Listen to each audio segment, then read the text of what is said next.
তিরুপতি মন্দিরের প্রসাদ লাড্ডু, তাতে পশুর চর্বি পাওয়া নিয়ে শোরগোল তুঙ্গে।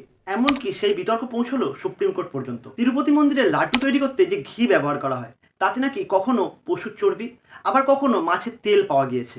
এই নিয়ে অন্ধ্রপ্রদেশের রাজনীতি মহলে এখন বিতর্ক তুঙ্গে। কী ঘটনা জানেন? তাই ভিডিওটি স্কিপ না করে শেষ পর্যন্ত দেখুন। আর চ্যানেলে নতুন হলে চ্যানেলটি সাবস্ক্রাইব করে আমাদের পাশে থাকুন।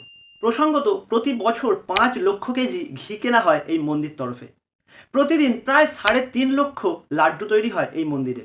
এক একটির দাম পড়ে যায় প্রায় 40 টাকা। প্রতিদিন 400 থেকে 500 কেজি ঘিয়ের লাড্ডু তৈরি হয় এই তিরুপতি মন্দিরে। সঙ্গে থাকে 750 কেজি কাজু, 500 কেজি কিশমিশ এবং 200 কেজি এলাচ। বিগত 15 বছর ধরে অন্ধ্রপ্রদেশের নামকরা কোম্পানি নন্দিনী ব্র্যান্ডের ঘি ব্যবহার হয়ে আসছে এই মন্দিরে লাড্ডু তৈরির জন্য। প্রত্যেক 6 মাস অন্তর এই লাড্ডু তৈরির জন্য টেন্ডার ডাকা হয় এবং এতদিন ধরে সেই টেন্ডারে নন্দিনী কোম্পানির ঘি ব্যবহার হতো। গত বছর আগস্টে জানা যায় এই মন্দিরে লাড্ডু তৈরির জন্য আর ঘি সাপ্লাই করবে না নন্দিনী ব্র্যান্ড।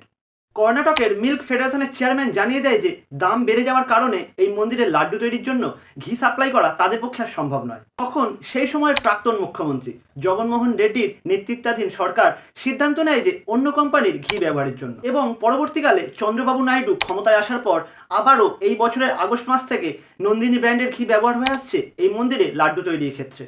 এবং চন্দ্রবাবু নাইডু অভিযোগ তোলেন যে জগনমোহন রেড্ডির আমলে যে ঘি ব্যবহার হতো মন্দিরের লাড্ডু তৈরির জন্য, সেই ঘিয়ে ভেজাল হিসাবে মাছের তেল এবং পশুর চর্বি মেশানো থাকতো। কিন্তু তিনি ক্ষমতায় আসার পর এখন মন্দিরের লাড্ডু তৈরি হচ্ছে খাঁটি ঘি দিয়ে। এই অভিযোগের পরই শুরু হয়ে যায় শোরগোল।